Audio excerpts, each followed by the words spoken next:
সল্টলেকে ডাকাতি, সল্টলেকে জিসি ব্লকে ডাকাতি, অফিসে তালা ভেঙে ঢোকে 4 দুষ্কৃতী, প্রায় 1.5 কোটি টাকা লুট করে চম্পট। তদন্তে সিসি ক্যামেরায় নজর পুলিশের।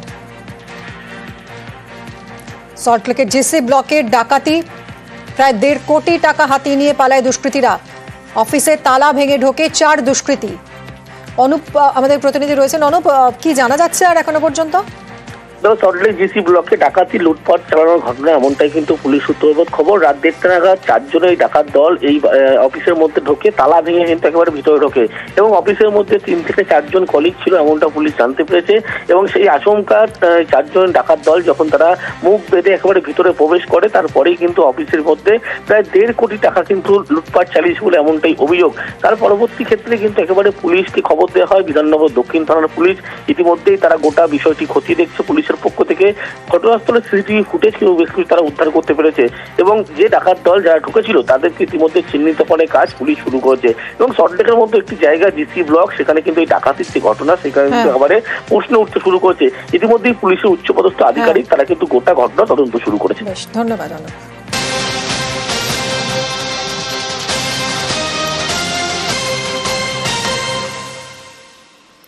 শেষকৃত্য সেরে ফেরার পথে দুর্ঘটনা। নদিয়ার কৃষ্ণনগরে দুর্ঘটনায় 2 জনের মৃত্যুর খবর পাওয়া যাচ্ছে। সমীর রুদ্র আমাদের প্রতিনিধির সঙ্গে কথা বলবো। সমীর, কিভাবে ঘটলো এই দুর্ঘটনা?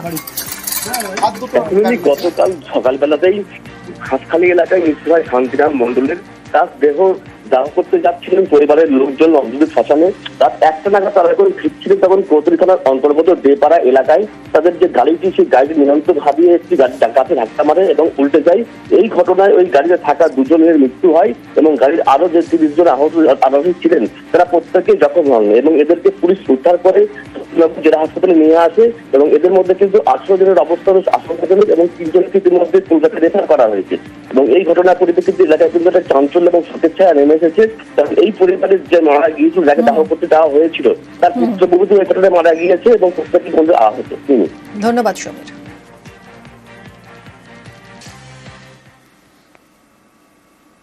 আমরা দাহ করে ফিরছিলাম, ড্রাইভার একটু মদ খেয়েছিল।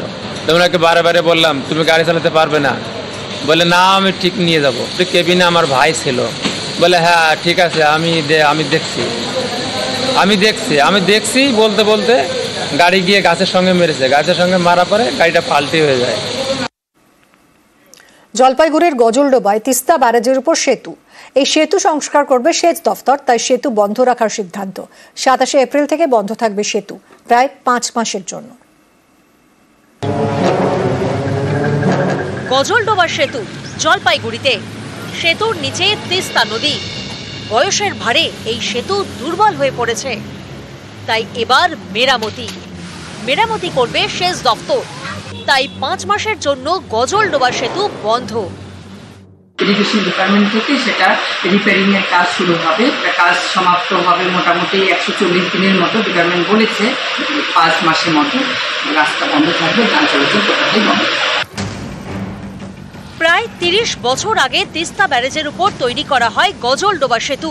এবার এই সেতুর মেরামতি। 27 এপ্রিল থেকে 14 সেপ্টেম্বর পর্যন্ত সেতু বন্ধ থাকবে। এখন মানতে হবে, এখন ব্রিজটাকে তো রিপেয়ারিং করতে হবে, তাহলে নাহলে তো ভবিষ্যতে যোগাযোগ একদম বন্ধ হয়ে যাবে। যদি একটা ইনসিডেন্ট হয় কোনো, এই ব্রিজের যে অবস্থা, তাতে গভর্নমেন্ট এটা ভালো উদ্যোগ নিয়েছে। আমরা আমাদের সংগঠনের তরফ থেকে আমরা এটা সম্পূর্ণভাবে মেনে নিয়েছি।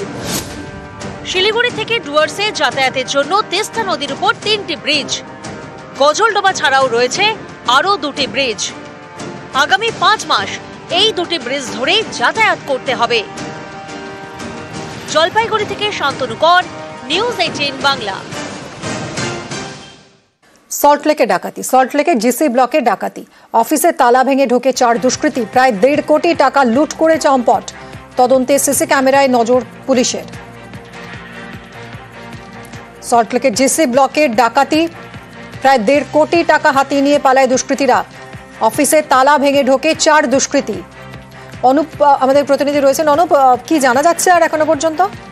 সল্টলেক জিসি ব্লকে ডাকাতি লুটপাট চালানোর ঘটনা এমনটাই কিন্তু পুলিশ সূত্রবদ্ধ খবর। রাত 1:30 নাগাদ 4 জনের ডাকাত দল এই অফিসের মধ্যে ঢোকে, তালা ভেঙে কিন্তু একেবারে ভিতরে ঢোকে এবং অফিসের মধ্যে 3 থেকে 4 জন কলিগ ছিল এমনটা পুলিশ জানতে পেরেছে। এবং সেই আশঙ্কা 4 জন ডাকাত দল যখন তারা মুখ বেঁধে একেবারে ভিতরে প্রবেশ করে, তারপরেই কিন্তু অফিসের মধ্যে প্রায় 1.5 কোটি টাকা কিন্তু লুটপাট চালিয়েছে বলে এমনটাই অভিযোগ।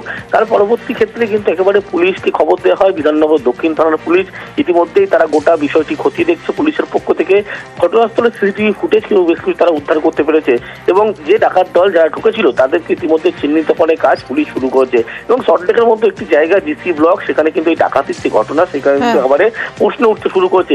ইতিমধ্যেই পুলিশের উচ্চপদস্থ আধিকারিক তারা কিন্তু গোটা ঘটনা তদন্ত শুরু করেছে। ধন্যবাদ।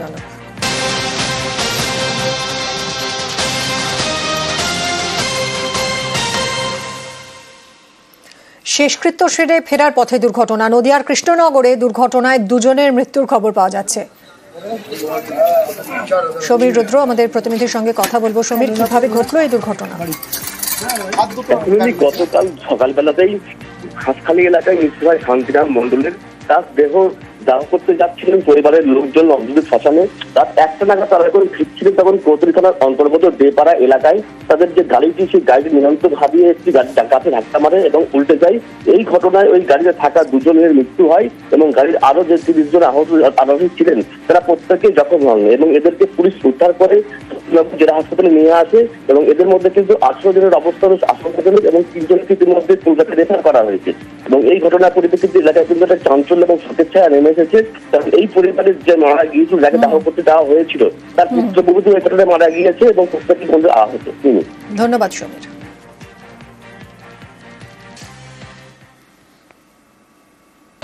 আমরা দাহ করে ফিরছিলাম, ড্রাইভার একটু মদ খেয়েছিল। ওনাকে বারে বললাম তুমি গাড়ি চালাতে পারবে না, বলে না আমি ঠিক নিয়ে যাবো।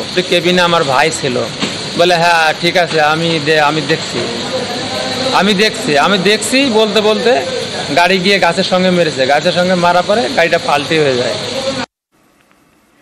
জলপাইগুড়ির গজলডোবায় তিস্তা ব্যারেজের উপর সেতু। এই সেতু সংস্কার করবে সেচ দফতর, তাই সেতু বন্ধ রাখার সিদ্ধান্ত। 27 এপ্রিল থেকে বন্ধ থাকবে সেতু প্রায় 5 মাসের জন্য। গজলডোবা সেতু জলপাইগুড়িতে। সেতুর নিচে তিস্তা নদী।